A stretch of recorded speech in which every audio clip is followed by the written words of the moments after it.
What's up, guys? It's your boy, Political Nerd News, and guys, I'm a new YouTube channel, but this type of content I'm beginning into. Today, we're going to be discussing the different factions that comprise United States political parties. So, disclaimer before I get into this video: I do not own the rights to these images. All of my data is coming from Ballotpedia. This is meant to be an informational video. This is not an endorsement of any political party. If you have questions, please comment down and please share them. And above all else, enjoy the video, people. So let's get into the Democratic Party today. The Blue Donkey, well-known image. The factions, they include the progressive left, the center left, the moderate, and the conservative wing of this party. The way U.S. elections work encourage parties to more or less be coalitions rather than just a baseline of beliefs. Meaning, to get wins, you have to find people who are like-minded, but you guys may not agree on every single issue across the board. There's a lot of variation in the party. Depending on the faction, views can vary. For example, progressives and moderates. Progressives want Medicare for all, while moderates are willing to do a public option while not necessarily wanting, let's say, socialized or government-run healthcare. The best example of that could be Nancy Pelosi versus Alexandria Ocasio-Cortez in their views. So let's go into the progressive left today. Progressive left. Alexandria Ocasio-Cortez, the most well-known figure of the progressive left. These people typically are used by Republicans to paint all Democrats as far left. They call them communists. They call them a ton of different names. And to be fair, these people are more social democratic in their views than, let's say, communist. But politics, you know what I mean. Individuals include Bernie Sanders, Alexandria Ocasio-Cortez, Ilhan Omar, Rashida Tlaib, and Cory Bush. Views. They believe in Medicare for all. They believe in a Green New Deal. They want higher taxes for upper middle class to rich Americans who they consider to be extremely um, privileged. They also think of themselves as the defenders of the poor, as the only ones who actually care about poor people or poor Americans. For better or for worse, that's how they feel about themselves. Whether it's true or not is not for me to say in this video. And they're similar to William Jennings Bryan. For those of you who don't know who William Jennings Bryan is, he ran in 1896 against William McKinley, and he gave one of the most famous speeches in American history, in which he actually showed care about the poor, although he was a huge racist. Not getting into that one. Um, this for the progressives. They're typically very strong blue districts. They have no worry of re-election, and they have no worry of a Republican running to replace them. Their biggest threat generally is another Democrat running against them. And here's the election results from Ballotpedia from their last election. AOC destroyed this guy by almost 50 points. A 50-point blowout in her district.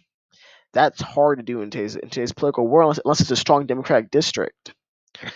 And in general, right now, MCC actually ran against AOC in the Democratic primary and lost.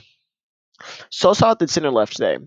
These people are like this are the people who are like Elizabeth Warren. They're a little bit to the right of the progressive left, but they're similar in their views.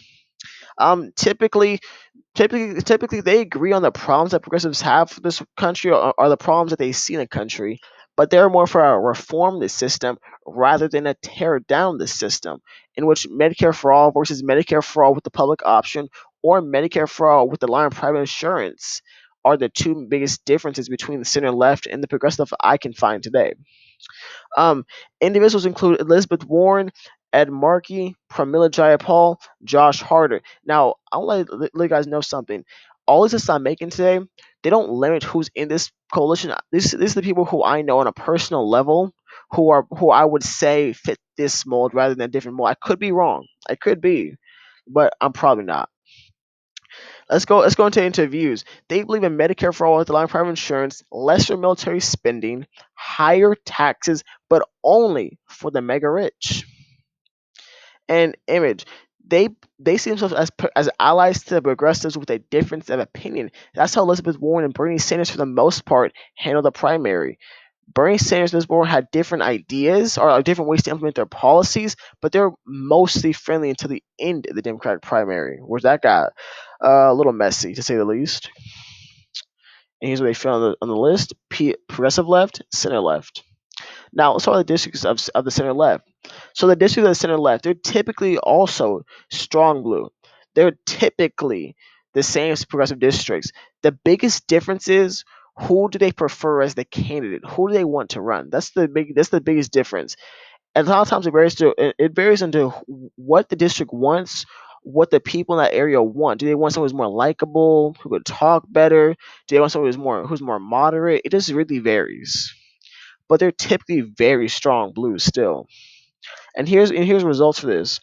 Elizabeth Warren mollywopped Jeff DL Jeff Dial. I don't know how to say his name, but she mollywopped him. That's a gigantic lead, gigantic. Destroyed him in Massachusetts. So now we're on to the establishment Democrats. Nancy Pelosi, the leader of the House, the queen of establishment Democrats, and the top Democratic fundraiser. Um, they make up the majority of the Democratic Party, and unsurprisingly, the leadership on every single committee is an establishment Democrat, apart from Bernie Sanders. Apart from Bernie Sanders, every single person on the committees are all establishment Democrats, and they include Nancy Pelosi, Dianne Feinstein, Chuck Schumer, Joe Biden, Kamala Harris. There's a ton of them. They make up the majority. Views. They believe in a public option of health care. They believe in police reform. They believe in higher taxes for the super rich. And image. These are the people making decisions within the Democratic Party. Progressives, however, view them as corrupt, as ineffective, and as having no backbone. If they do or don't, I don't know. I don't really pay attention that much, but that's what they're seen as by the progressives. Districts of establishment Democrats. They vary. They're really variable because a huge number of establishment Democrats, they can go from being strong blue to tilt like how John Austin's district really is. They typically do not support Medicare for all, and this will show you guys the comparison. This is John Ossoff in his last election against David Perdue, where he actually won. He barely won that district, 0.6%. He beat him by. Here's Pelosi's district. Her biggest competitor was another Democrat, and she still got three quarters of the. She got almost 4/5 of the vote. Like it wasn't even close. Was not even close, and they really just are variable. There's not really one establishment Democrat dish they can point to that all the others fit into, but they fit into a ton of different archetypes or styles. So now we're on to the Blue Dogs slash the conservative wing of the Democratic Party. This is Joe Manchin. I consider him to be kind of like the leader of this swing. I would say he's the most well-known part of the swing, and he's often very much criticized for his stance on a lot of issues. However, these people are typically located in politically tenuous locations, meaning they're in locations where if they don't vote a certain way, they're in a good shot of getting voted out very soon.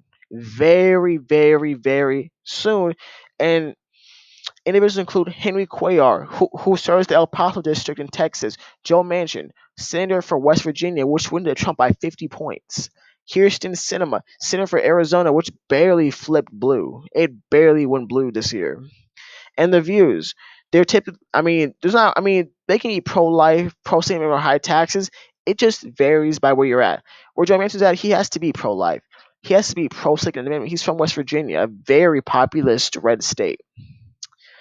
Images, they view at Republicans as unicorns and view at Democrats as annoying. Republicans view this guy as saying, "Let's go, a guy that finally gets us, that finally understands that they're willing to make a common sense and a sane proposal to us. We'll take him." Democrats, I hate this guy. I don't like him. He's just he annoys me. He just annoys me. That's how they view him. That's how Democrats view him in general. This is the Blue Dogs. They're typically in toss-up slash tilt right areas.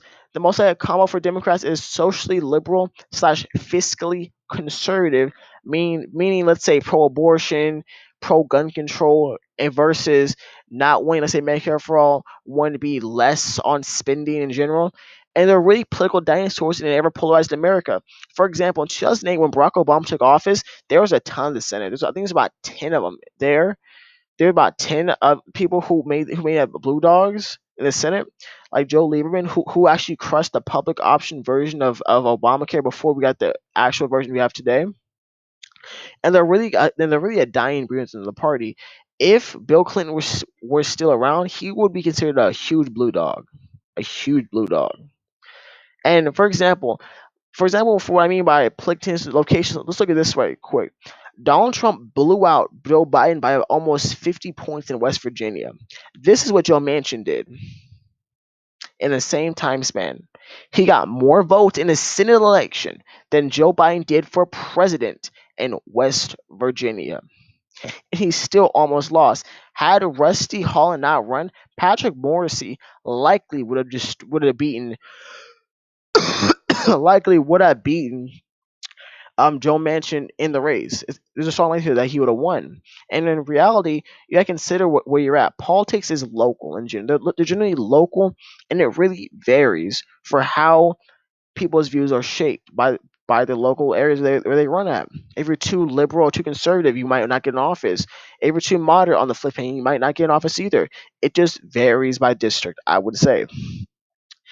And you guys, that's the end of the video. If you guys found it informative, you liked it, or you have some questions, please comment down and share them. And I'll see you guys next time. Peace.